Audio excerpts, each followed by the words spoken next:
যুগে যুগে নবী ও রাসূল পাঠিয়েছেন। তাদের মধ্যে সর্বশেষ এবং সর্বশ্রেষ্ঠ হলেন আমাদের প্রিয় নবী হযরত মুহাম্মদ সাল্লাল্লাহু আলাইহি ওয়াসাল্লাম।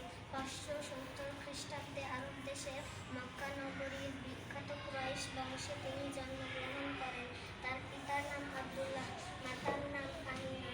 জন্মের পূর্বেই তার পিতা ইন্তেকাল করেন। তার বয়স যখন 6 বছর তখন তিনি তার মাতাকে হারান। মায়ের ইন্তেকালের পর দাদা আব্দুল মুত্তালিব তাকে লালন পালন করেন। ছোটবেলা থেকেই তার চরিত্র ছিল সুন্দর ও পবিত্র। তিনি সবসময় সত্য বলতেন। আরবের লোকেরা তাই তাকে আল আমিন বা বিশ্বাসী বলে ডাকত। 25 বছর বয়সে তিনি হযরত খাদিজা রাদিয়াল্লাহু আনহাকে বিবাহ বন্ধনে আবদ্ধ করেন।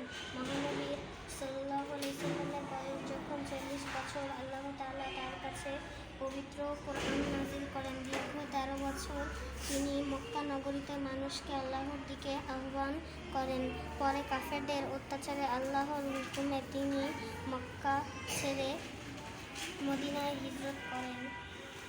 দীর্ঘ 10 বছর তিনি সেখানে ইসলামের দাওয়াত দেন। তার দাওয়াতে দলে দলে লোক ইসলাম ধর্মে দীক্ষিত হয়।